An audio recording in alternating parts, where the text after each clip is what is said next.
Harry Potter à l'école des sorciers, chapitre 16, Sous la trappe.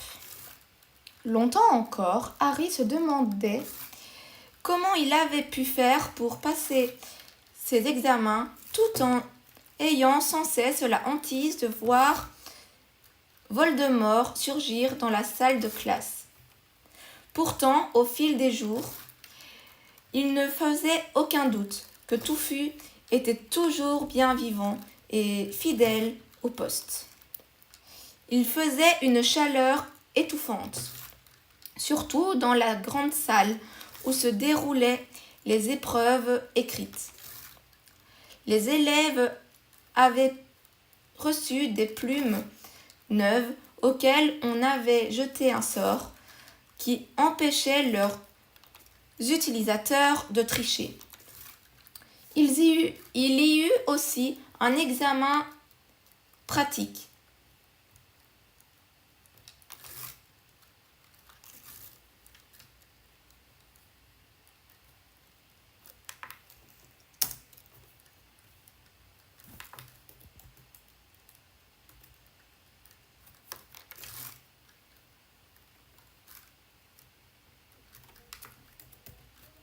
Où le professeur Flitwick les appela un par un dans sa classe pour voir s'ils arrivaient à faire danser un ananas sur une table.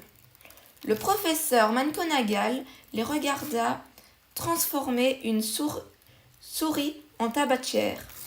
Elle ajoutait des points si la tabatière était particulièrement belle, mais elle en enlevait si on y décelait des moustaches.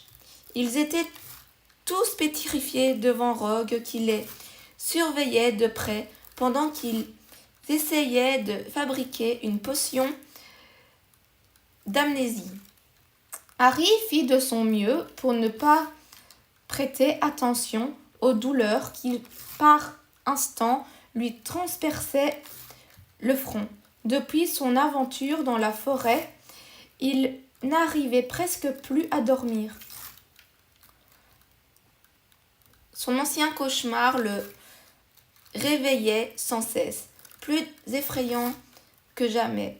Aux images habituelles s'ajoutait celle d'une silhouette encapuchonnée, dégoulinant de sang de licorne. Ron et Hermione n'avaient pas tous ces soucis. C'est sans doute pourquoi ils paraissaient moins préoccupés que Harry par le sort de la pierre.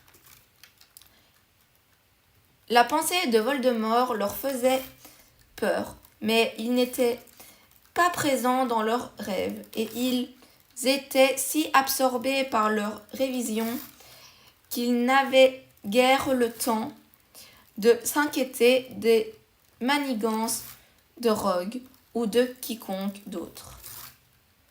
Leur dernier examen était celui d'histoire de la magie. Ils durent passer 1 heure à répondre à des questions concernant de vieux sorciers un peu fous, inventeurs de chaudrons dont le contenu tournait tout seul, puis ils furent enfin libres pendant toute une semaine jusqu'au résultat des examens. Lorsque le fantôme du professeur Bean leur annonça qu'ils pouvaient poser leurs plumes et rouler leurs parchemins, Harry ne put s'empêcher de pousser des exclamations de joie avec les autres. C'était beaucoup plus facile que je ne le pensais, dit Hermione, tandis qu'ils rejoignirent les autres dans le parc ensoleillé.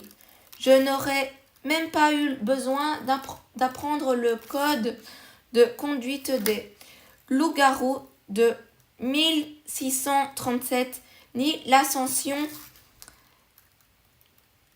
d'Elgrid de l'insatiable.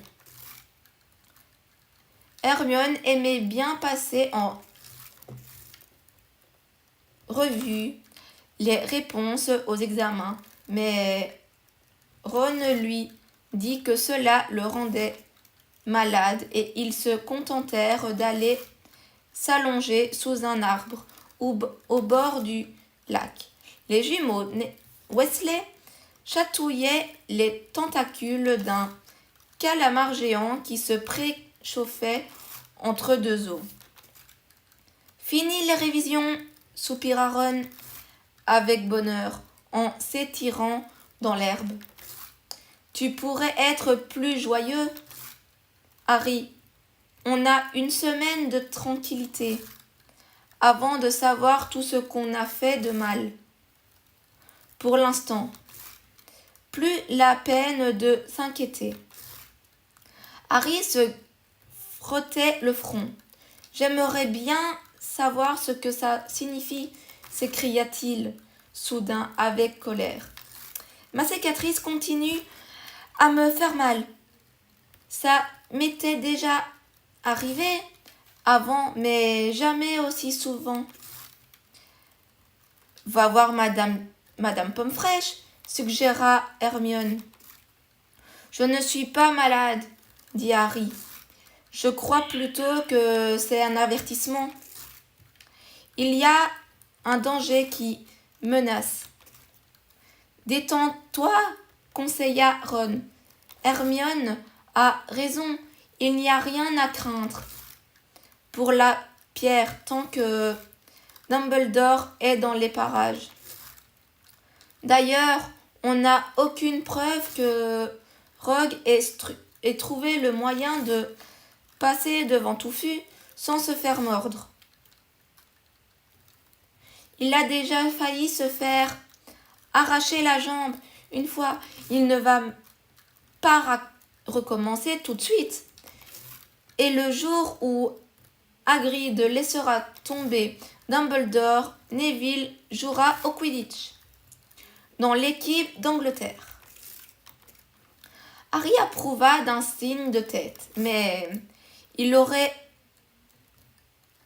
avait le vague sentiment d'avoir oublié quelque chose d'important lorsqu'il essaya de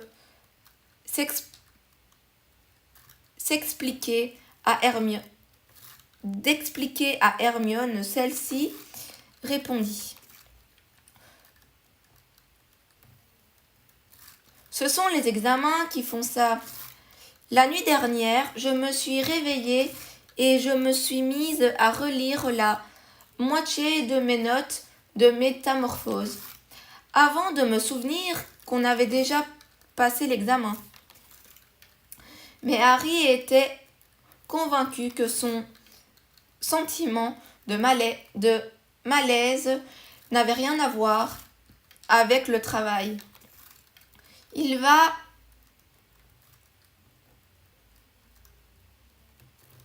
vit un hibou passer dans le ciel, tenant une lettre dans son bec.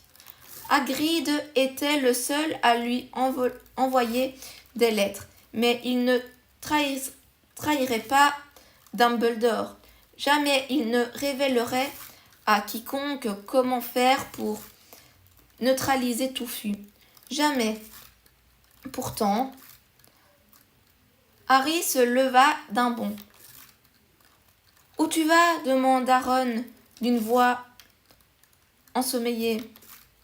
Je viens de penser à quelque chose, dit Harry, qui était devenu livide. Il faut que nous allions voir Hagrid immédiatement. Pourquoi s'étonna Hermione.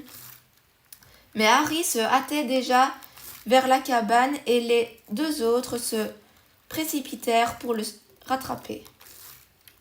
Vous ne trouvez pas ça bizarre, dit Harry, que Hagrid ait toujours rêvé d'élever un dragon et que, comme par hasard, il rencontre quelqu'un qui a justement un œuf de dragon dans sa poche. Vous en connaissez beaucoup? Des gens qui se promènent avec des œufs de dragon dans leur poche? alors que c'est interdit chez les sorciers. Étrange que celui-là soit précisément tombé sur Hagrid. Vous ne trouvez pas? J'aurais dû m'en rendre compte plus tôt. Qu'est-ce que tu racontes? Dit Ron.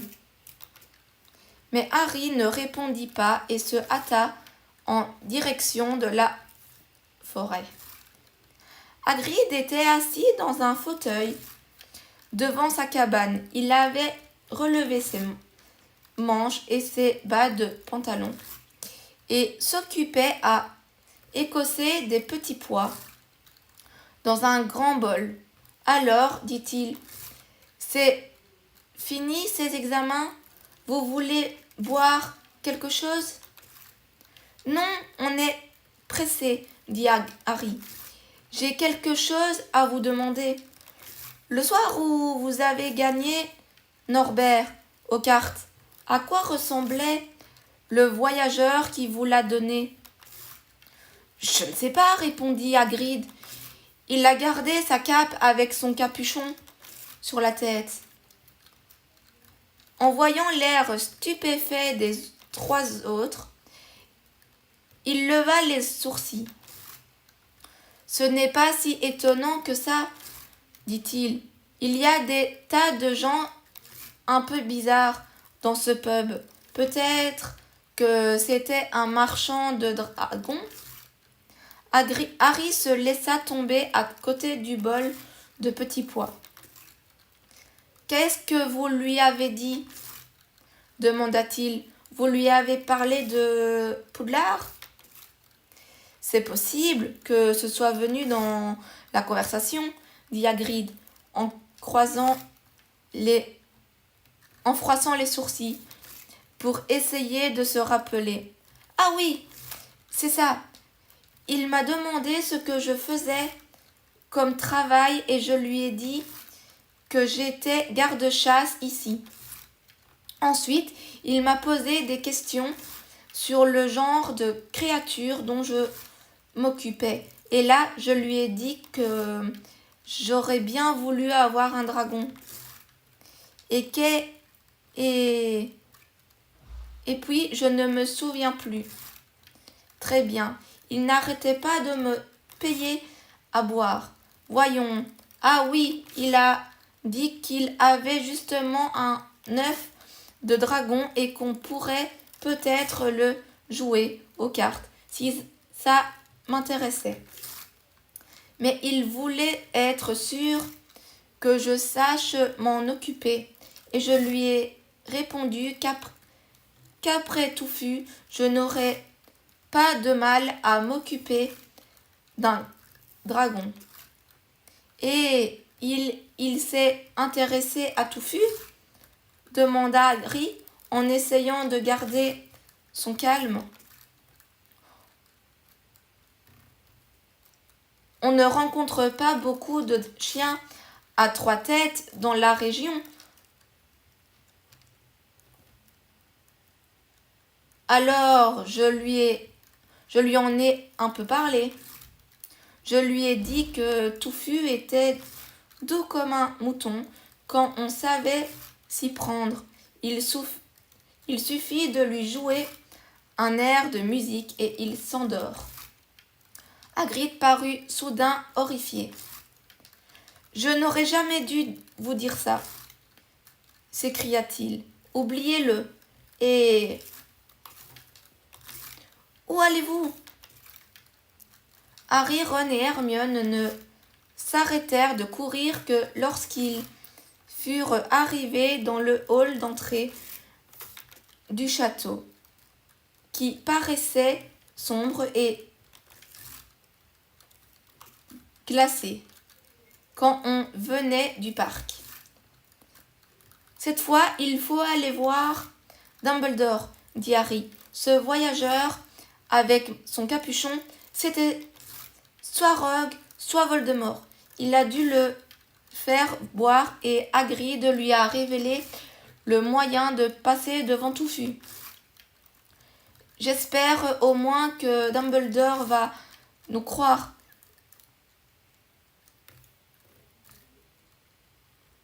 Firine nous aidera peut-être si Ban ne l'en empêche pas. Où est le bureau de Dumbledore? Ils regardèrent autour d'eux, comme si ils espéraient voir un écriteau qui leur indiquerait la bonne direction. On ne leur avait jamais dit où était Dumbledore et ils ne connaissaient personne qui ait jamais été envoyé dans son bureau. On n'a qu'à commencer, Harry, mais une voix résonna soudain dans le hall. C'était le professeur McGonagall qui traversait le hall avec une énorme pile de livres dans les bras. « On veut voir le professeur Dumbledore », dit courageusement Hermione. « Voir le professeur Dumbledore ?» répéta le professeur McGonagall comme si elle trouvait l'idée particulièrement saugrenue. « Et pourquoi donc ?»« C'est un secret, répondit Harry, la gorge sèche. Sa réponse n'était pas très habile, pensa-t-il, en voyant le professeur McGonagall froncer le nez. Le professeur Dumbledore est parti. Il y a 10 minutes, répondit-elle froidement. Il a reçu un hibou urgent du ministère de la Magie et il s'est immédiatement envolé pour Londres. Il est parti, dit Harry d'une voix fébrile. Le professeur Dumbledore est un grand sorcier, Potter. Il est très demandé. Mais c'est très important ce que j'ai à lui dire. Vous avez quelque chose de plus important à lui dire que le ministre de la Magie, Potter? Écoutez, reprit Harry, en renonçant à toute prudence. Il s'agit de la pierre philosophale. La pile de livres que le professeur McGonagall avait dans les bras s'effondra sur le sol, mais elle ne se baissa pas pour les ramasser. « Comment savez-vous » balbutia-t-elle. « Professeur, je crois, ou plutôt je sais, que quelqu'un va essayer de voler la pierre. C'est pour ça qu'il faut que je parle au professeur Dumbledore. » Elle parut à la fois stupéfaite et méfiante. « Le professeur Dumbledore sera de retour demain, dit-elle. Enfin, je ne sais pas comment vous avez fait pour connaître l'existence de la pierre, mais soyez rassurés, personne ne peut la dérober. Elle est très bien protégée. » « Mais professeur Potter, je sais ce que je dis, répliqua-t-elle sèchement. Puis elle se pencha pour ramasser ses livres. « Je suggère que vous retourniez tous les trois dehors pour profiter du soleil. » Mais ils restèrent là. « C'est cette nuit que ça va se passer, » dit Harry, lorsqu'ils furent certains que le professeur McGonagall était trop loin pour les entendre. « Rogue va essayer d'ouvrir la trappe. Il a tout ce qu'il faut pour y arriver. Et il s'est arrangé pour éloigner Dumbledore. C'est lui qui a envoyé cette lettre. Ils vont être étonnés au ministère de la Magie en voyant débarquer Dumbledore. À ce moment, Hermione étouffa un cri. Ron et Harry firent volte-face. Rogue se tenait derrière eux. « Bonjour, dit-il d'une voix douce. Ils les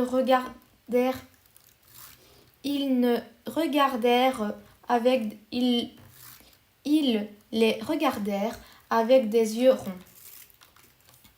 Vous ne devrez pas rester à l'intérieur avec un beau temps pareil, dit-il, et il eut un étrange sourire qui ressemblait à un rictus. Nous étions, commença Harry, sans avoir aucune idée de ce qu'il allait dire. Vous devriez faire attention, dit Rogue. À vous voir comme ça, tous les trois, on dirait que vous préparez un mauvais coup.